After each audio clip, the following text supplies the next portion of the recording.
Hello everyone, स्वागत है आप सभी का आपके अपने यूट्यूब चैनल अध्ययन मार्ग पर। फ्रेंड्स, आज की वीडियो में हम यूपी टेट 2026 की प्रिपरेशन के लिए कुछ पीवाईक्यू क्वेश्चंस को देखेंगे। आज हम 2021 के क्वेश्चन पेपर के सीडीपी के क्वेश्चंस को डिस्कस करेंगे, यानी child development and teaching methods, और उनके सॉल्यूशंस और एक्सप्लेनेशंस को देखेंगे और फर्दर उनसे क्या क्या जो इन्फॉर्मेशन रिलेटेड है उसे भी देखेंगे। सबसे पहले क्वेश्चन नंबर फर्स्ट को देखते हैं। पहला क्वेश्चन है आपका, what is the factor influencing physical development in the following, यानी इन सभी चीज़ों में से शारीरिक विकास को प्रभावित करने वाले कौन कौन से कारक हैं। सबसे पहला है all of these, second sports and exercise यानी खेलकूद और व्यायाम, थर्ड है हेरिडिटी अनुवांशिकी, और फोर्थ है एनवायरनमेंट यानी पर्यावरण। तो इसका आंसर है फर्स्ट, ऑल ऑफ दीज, क्योंकि किसी भी व्यक्ति को फिजिकल डेवलपमेंट को ये सभी चीज़ें अफेक्ट करती हैं, जैसे हेरिडिटी हो गया, environment, sports and exercise, diet यानी हम जो खाना पीना लेते हैं वो सब भी। आइए क्वेश्चन नंबर सेकंड को देखते हैं। Which of the following is correct formula to calculate IQ. IQ means intelligent quotient. तो आईक्यू को कैलकुलेट करने का इन सभी में से कौन सा करेक्ट फॉर्मूला है ये पूछा गया है। तो ऑप्शन नंबर 1 है हमारा MA/CA इंटू 100। यहाँ पर MA है मेंटल एज यानी मानसिक आयु, और C है आपकी क्रोनिकल एज यानी जो वास्तविक आयु होती है। ऑप्शन सेकंड है CA into 100/MA। Option third है आपका MA इंटू 100/CA, और ऑप्शन फोर्थ है CA/MA। इसका आंसर है हमारा option number third, MA into 100/CA। Initially, the formula of IQ given by Stern in 1912, IQ is equal to MA/CA, यानी सबसे starting में जो मानसिक बुद्धि लब्धि है उसका फॉर्मूला स्टर्न ने दिया था 1912 में, और वो केवल MA/CA था। उसके बाद 1916 में टर्मन ने इसका फॉर्मूला दिया जिसमें 100 की मल्टीप्लाई और कर दी, यानी IQ is equal to MA into 100/CA। तो करंट में यही फॉर्मूला यूज़ किया जाता है आईक्यू कैलकुलेट करने के लिए, इसलिए ऑप्शन नंबर थर्ड सही रहेगा। क्वेश्चन नंबर थर्ड है हमारा, who described reflective thinking from the following, यानी इन चारों साइकोलॉजिस्ट में से किसने रिफ्लेक्टिव थिंकिंग के बारे में डिस्क्राइब किया है। Option number first Drever, second Woodworth, third Dewey, और फोर्थ रोस। तो इसका आंसर होगा option number third, John Dewey. इन्होंने रिफ्लेक्टिव थिंकिंग को डिस्क्राइब किया है और उसकी 5 स्टेजेस बताई हैं, तो आप ये स्टेजेस भी देख लीजिए फर्दर एग्जाम के लिए। पहला स्टेज है डिफाइन द प्रॉब्लम, कि किसी भी प्रॉब्लम को हम डिफाइन करेंगे कि कैसी प्रॉब्लम है। फिर सेकंड स्टेप होगा एनालाइज द प्रॉब्लम, उसके बारे में एनालिसिस करेंगे। थर्ड स्टेप होगा establish criteria for a solution, कि उसके समाधान के लिए, उसके सॉल्यूशन के लिए हम क्राइटेरिया देखेंगे। चौथा स्टेप होगा जनरेट पॉसिबल सॉल्यूशंस, कि क्या क्या पॉसिबल सॉल्यूशंस हो सकते हैं वो सभी देखना। और पांचवा होगा चूज द बेस्ट सॉल्यूशन, और उसे फिर हम टेस्ट करेंगे। आइए क्वेश्चन नंबर फोर्थ देखते हैं। Which is not included in the levels of inductive reasoning, कि इंडक्टिव रीजनिंग के लेवल में इन सब में से कौन सा इंक्लूड नहीं है। पहला है आपका इमेजिनेशन, दूसरा है जनरलाइजेशन, तीसरा है ऑब्जर्वेशन, और चौथा है एक्सपेरिमेंट। तो इसका आंसर होगा option number first, imagination. Imagination होता है किसी भी चीज़ की कल्पना करना, तो ये इंडक्टिव लेवल में नहीं होता यूज़। तो इस लेवल्स ऑफ इंडक्टिव रीजनिंग क्या होते हैं, जनरलाइजेशन होता है, ऑब्जर्वेशन होता है किसी चीज़ को हम देख रहे हैं, और एक्सपेरिमेंट होता है कि प्रयोग कर रहे हैं। क्वेश्चन नंबर 5 है हमारा, failure in retention and recall of learned content is, यानी किसी भी याद करी हुई चीज़ को हम दोबारा से जब रिकॉल नहीं कर पाते तो उसे क्या बोलते हैं। Option number 1 thinking, second retention, third forgetting, और फोर मेमोरी। तो इसका आंसर होगा ऑप्शन नंबर थर्ड, यानी फॉरगेटिंग। जैसे हम कहते हैं हम कोई चीज़ फॉरगेट हो गई, यानी हम उसे रिकॉल नहीं कर पा रहे हैं। इसे फॉरगेटिंग को कम्बैट करने के क्या क्या तरीके हैं, यानी ways to combat forgetting. Forgetting से हम कैसे बच सकते हैं, कैसे हम रिकॉल आसानी से कर सकते हैं। तो पहला है एक्टिव रिकॉल, दूसरा है स्पेस्ड रिपीटेशन, कि बार बार हम रिपीट करें। तीसरा है टीच द कंसेप्ट, उस कंसेप्ट को हम सीखें या पढ़ाएं। और चौथा है एंश्योर एडुकेट रेस्ट, और हम अच्छे से रेस्ट करें। कई बार ऐसा होता है कि हम रेस्ट प्रॉपर ना लेते हैं, उससे भी हम चीज़ों को भूल जाते हैं। क्वेश्चन नंबर 6 है find the odd one out, यानी ये हमें 4 टेस्ट दिए हुए थे क्वेश्चन पेपर में, और इन चारों में से हमें जो एक डिफरेंट है उसे ढूंढना है। पहला है draw a man test, option second Raven's test, option third TAT, और ऑप्शन 4 है 16 PF।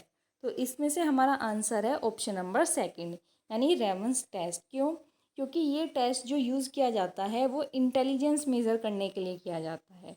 It is use to measure fluid intelligence and non verbal reasoning, और रीजनिंग के लिए। और जो हमारे बाकी तीनों टेस्ट हैं, ये सारे टेस्ट हमारे पर्सनैलिटी मेज़र करने के लिए किए जाते हैं। ड्रोआमैन टेस्ट हो गया, TAT हो गया आपका thematic apperception test, and 16 PF test, ये सभी पर्सनैलिटी और प्रोजेक्टिव टेस्ट हैं। नेक्स्ट क्वेश्चन देखते हैं हम, क्वेश्चन नंबर 7।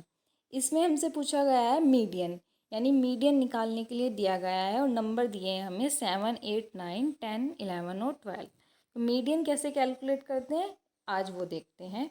मीडियन कैलकुलेट करने के लिए सबसे पहले हम नंबर ऑफ़ टर्म्स देखते हैं और उन्हें असेंडिंग या डिसेंडिंग ऑर्डर में लगाते हैं। तो यहाँ पे ये काम तो हमारा पहले ही हो रखा है, इन्होंने इन्हें अपने आप ही असेंडिंग ऑर्डर में लगा रखा है। तो हम काउंट करेंगे कितने नंबर हैं।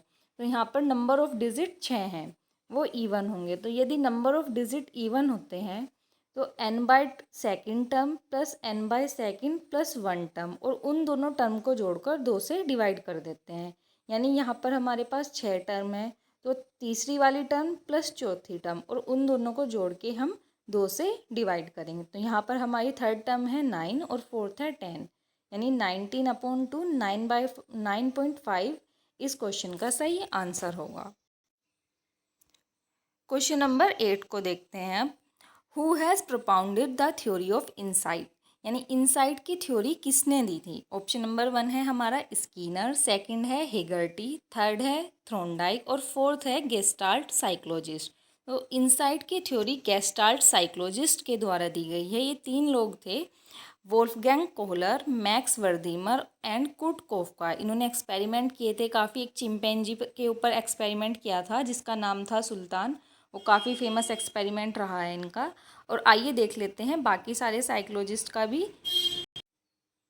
स्कीनर की बात करें अगर हम, तो स्कीनर ने ऑपरेंट कंडीशनिंग थ्योरी दी है, जो इन्होंने एक चूहे के ऊपर परफॉर्म की थी। थॉर्नडाइक का जो एक्सपेरिमेंट है उसे हम theory of trial and error के नाम से भी जानते हैं। तो ये आप फर्दर भी याद रखना, हो सकता है आने वाले क्वेश्चन पेपर में ये आ जाए। नेक्स्ट क्वेश्चन देखते हैं हम, question number 9। According to McDougall every instinct is associated with. McDougall ने भी थ्योरी दी है एक, उसके अनुसार सभी इंस्टिंक्ट जो होते हैं हमारे, वो किस चीज़ से एसोसिएटेड होते हैं, किस चीज़ के अकॉर्डिंग काम करते हैं। तो पहला ऑप्शन है थिंकिंग, दूसरा सेंसेशन, तीसरा कोग्निशन, और चौथा इमोशन। तो इसका सही आंसर होगा इमोशन। मैकडोगल ने संवेग की थ्योरी दी है। संवेग होते हैं हमारे इमोशंस, और उन्होंने हमारे अंदर 14 इमोशंस को बताया है। McDougall defined 14 core instinct map directly to primary emotions. 14 उन्होंने एक तरीके से संवेग से रिलेटेड इंस्टिंक्ट बताए हैं। क्वेश्चन नंबर 10 देखते हैं हम। Giving meaning to sensation on the basis of past experience is called, यानी हम किसी भी पास्ट एक्सपीरियंस, पुराने एक्सपीरियंस के अकॉर्डिंग जो चीज़ों को समझ लेते हैं कि पास्ट में ऐसा हुआ था, ऐसे होगा, उसे क्या कहते हैं। तो ऑप्शन नंबर 1 है इमेजिनेशन, यानी कल्पना करना। ऑप्शन नंबर सेकंड है मोटिवेशन, थर्ड है सेंसेशन, और फोर्थ है परसेप्शन। तो इसका आंसर है परसेप्शन। परसेप्शन होता है किसी चीज़ के बारे में प्रत्यक्षीकरण करना, कि पहले ऐसा हुआ था, वो हम अपने माइंड में सोच लेते हैं। बाकी देखते हैं। इमेजिनेशन होता है the mind's ability to create, visualise and manipulate mental images, sensation और आइडियाज़, यानी हमारे दिमाग की क्षमता, किसी भी चीज़ को हम बना रहे हैं, विजुअलाइज कर रहे हैं, अपने दिमाग में चित्र बना रहे हैं, ये सभी इमेजिनेशन के अंदर आएगा। जो हमारे आइडियाज़ होते हैं वो सब भी। फिर मोटिवेशन की बात करेंगे हम। The psychological and biological force that initiate, guides and maintain our goal oriented behaviours. Motivation क्या होता है, प्रेरणा या अभिप्रेरणा, कि किसी काम को हम करते हैं, उसे इनिशिएट करते हैं यानी स्टार्ट करते हैं, फिर उसमें लगे रहते हैं, अपने गोल की तरफ जो एक एनर्जी होती है जो हमें डायरेक्ट करती है वो मोटिवेशन होती है। नेक्स्ट क्वेश्चन देखते हैं हम। Who has given the concept of educational quotient for backward children, यानी पिछड़े बालकों के लिए एजुकेशनल कोशेंट EQ, जैसे IQ होता है ऐसे EQ भी होता है, वो किसने दिया है? ऑप्शन नंबर 1 है हमारा सीरियल बर्ड, सेकंड है बर्टन होल, थर्ड है गॉर्डन और फोर्थ है सचनॉल। तो इसका आंसर है हमारा सीरियल बर्ड। इन्होंने एजुकेशनल कोशेंट का फॉर्मूला दिया है educational age into 100 upon chronological age. ये फॉर्मूला भी आप याद कर लीजिए। नेक्स्ट क्वेश्चन है हमारा, which among the following is different from characteristics of a good test, यानी एक अच्छे टेस्ट की क्या क्या क्वालिटी होती हैं, क्या क्या उसकी कैरेक्टरिस्टिक्स होती हैं, उनसे क्या इसमें से अलग है। पहला है एप्टीट्यूड, सेकंड ऑप्शन है ऑब्जेक्टिविटी, थर्ड ऑप्शन है हमारा रिलेबिलिटी और फोर्थ है वैलिडिटी। तो इसका आंसर होगा ऑप्शन नंबर फर्स्ट एप्टीट्यूड, क्योंकि बाकी तीनों चीज़ें तो हमें एक अच्छे टेस्ट के लिए चाहिए होती हैं। ऑब्जेक्टिविटी की अगर हम बात करें तो ऑब्जेक्टिविटी होता है free from the personal biases, opinion, judgement और इंटरप्रिटेशन ऑफ द स्कोरर। अगर हम किसी भी चीज़ का स्कोर कर रहे हैं या कोई टेस्ट कर रहे हैं तो उसमें हम अपनी पर्सनल बायसनेस ना लगाएं, हम अपना पर्सनल ओपिनियन ना लगाएं कि कई बार हमें कोई चीज़ अच्छी लगती है या बेकार लगती है, वो चीज़ से हटकर हम सिंपली एक टेस्ट को मेज़र करें। और रिलेबिलिटी होती है produces consistent, stable and repeatable results, कि कोई भी रिजल्ट है वो कंसिस्टेंट, हमारा टेस्ट जो है उसे मेज़र करने में कंसिस्टेंट है और रिपीट करने पर भी वो ऐसे ही उसे मेज़र करता है।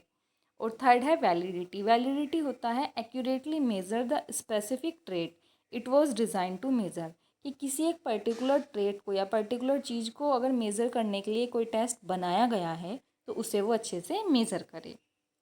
क्वेश्चन नंबर 13 है हमारा, विच of the following is not theory of intelligence, यानी इन सभी में से इंटेलिजेंस की थ्योरी कौन सी नहीं है।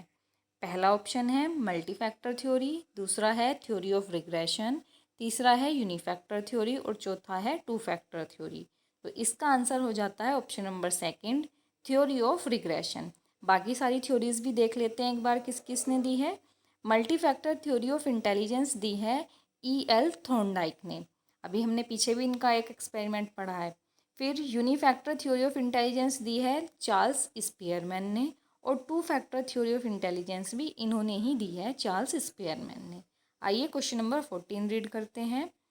Which one of the following is not ductless glands, यानी ये जो हमारे बॉडी के अंदर ग्रंथियाँ होती हैं, ग्लैंड्स होती हैं, ये पूछ रहा है उसमें से डक्टलेस कौन सी नहीं है। पहला ऑप्शन है थायराइड ग्लैंड, सेकंड है स्लाइवरी ग्लैंड, थर्ड है एड्रेनल ग्लैंड और ऑप्शन फोर्थ है पिट्यूटरी ग्लैंड। तो इसके अंदर हमारा आंसर है option number second salivary glands, यानी बाकी तीनों ग्लैंड जो हैं हमारे वो डक्टलेस ग्लैंड्स होती हैं। क्वेश्चन नंबर 15, अकॉर्डिंग टू पियाजे the second stage of cognitive development is, यानी पियाजे के अनुसार कॉग्निटिव डेवलपमेंट यानी संज्ञानात्मक विकास, किसी भी बच्चे की सोचने समझने की शक्ति का जो विकास होता है उसके ऊपर पियाजे ने एक थ्योरी दी है, काफ़ी फेमस थ्योरी है। तो ये पूछ रहे हैं उसकी सेकंड स्टेज कौन सी होती है। ऑप्शन नंबर पहला है इसका concrete operation stage, second option है pre operational stage, option third है सेंसरी मोटर स्टेज और ऑप्शन फोर्थ है फॉर्मल ऑपरेशन स्टेज। तो इसका आंसर होगा हमारा ऑप्शन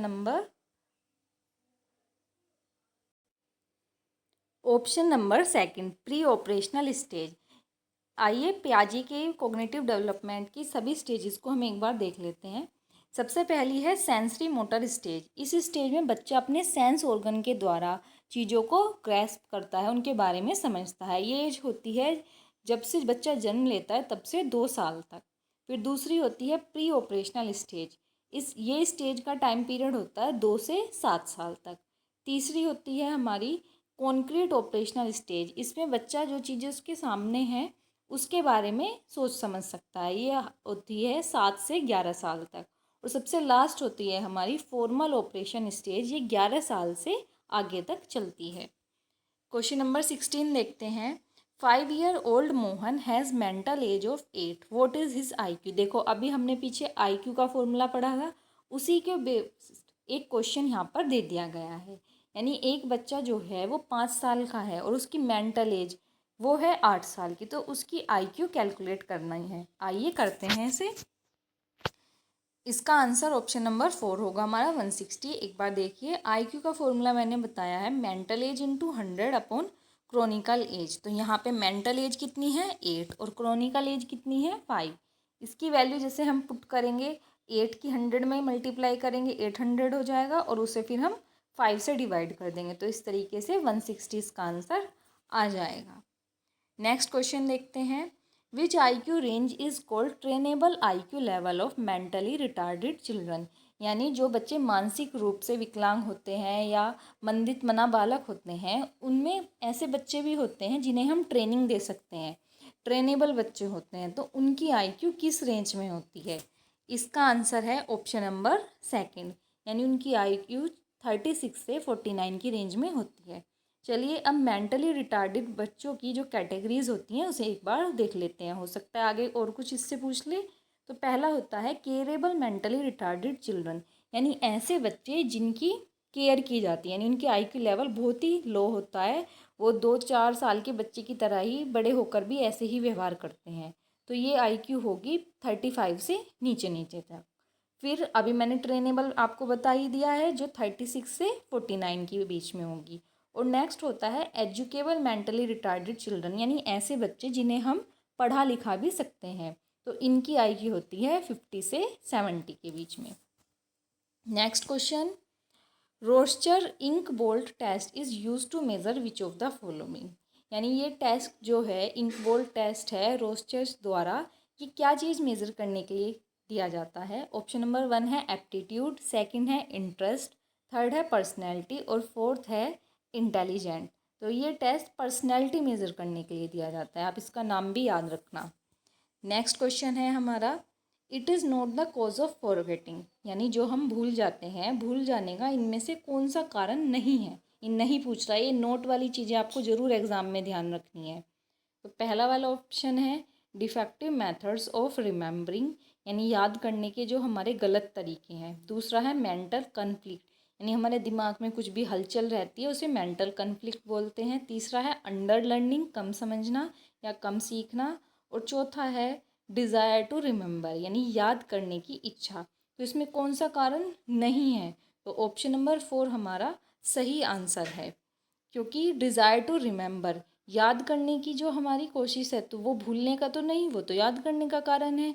तो it is considered a positive motivational factor that improves attention, ये तो अटेंशन बढ़ाने का बल्कि एक तरीका होता है। नेक्स्ट क्वेश्चन हम देखते हैं, the science which deals with the method of collecting, classifying, presenting, comparing and interpreting numerical data is called.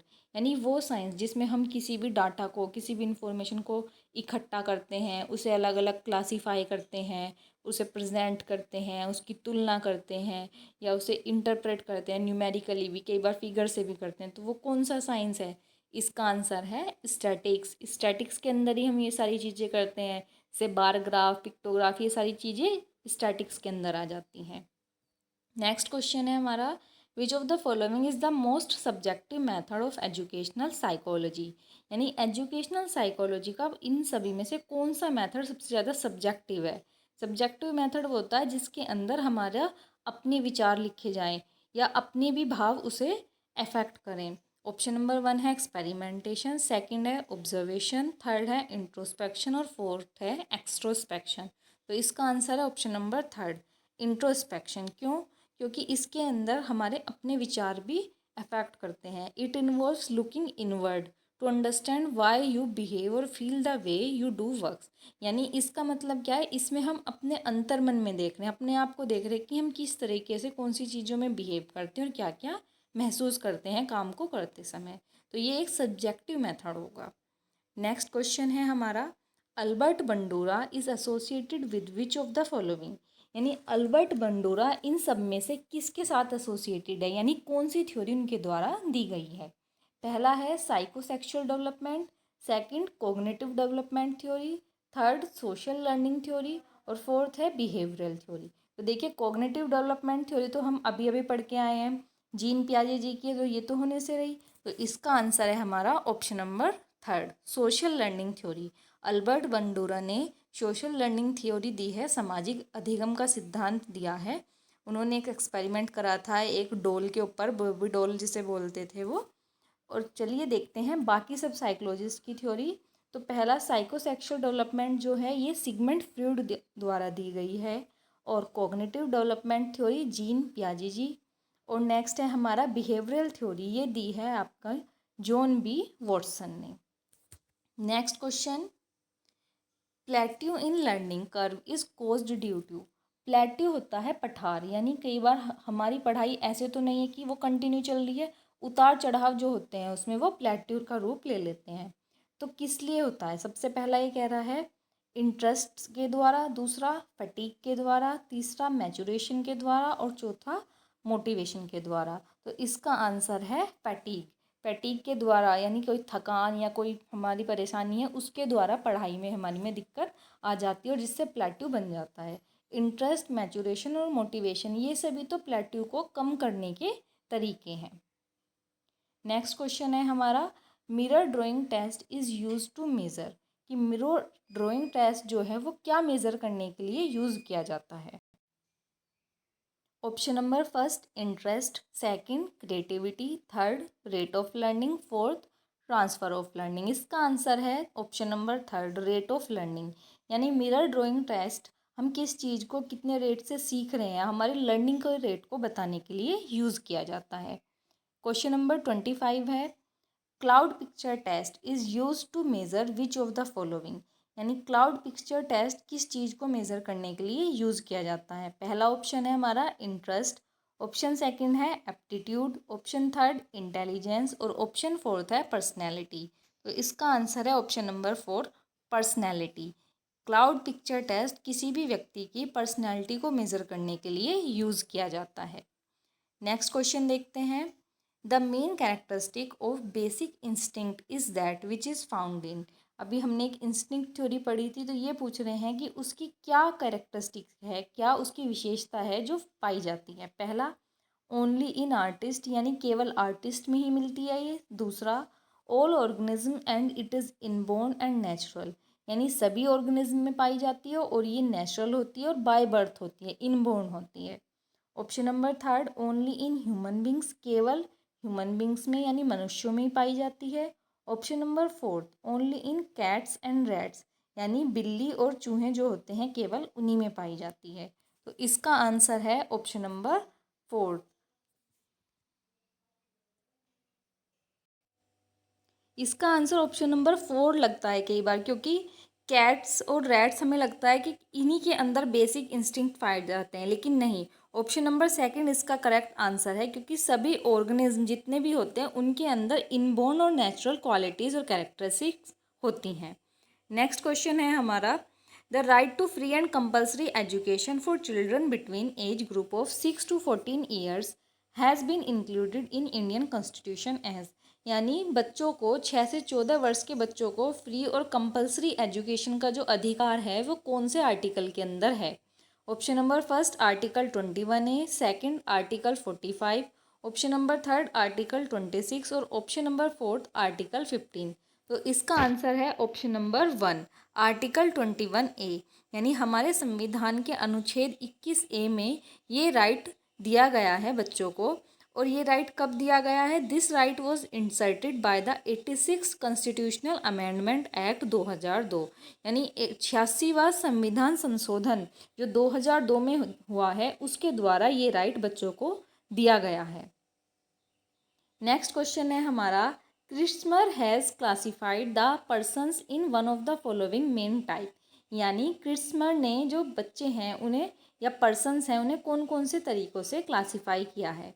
Option number 1 all of this, second picnic, option number third है हमारा एस्थेनिक और option number fourth है athletic.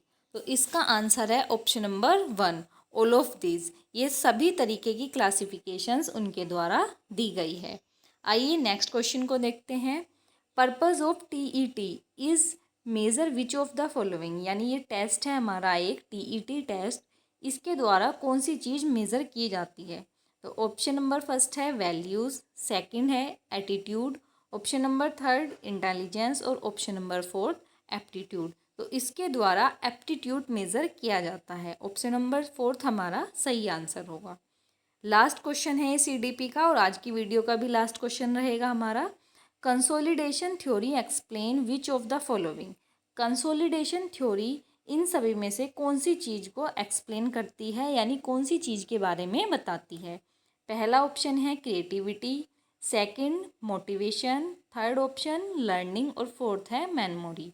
तो consolidation theory memory के बारे में बताती है कि हमारी याद करने की कितनी क्षमता है या हम कितना चीज़ों को रिकॉल कर पा रहे हैं। सो फ्रेंड्स, आज की वीडियो में इतना ही। ये 2021 में आए हुए सारे के सारे 30 क्वेश्चन हैं आपके सीडीपी के पेपर सेकंड के।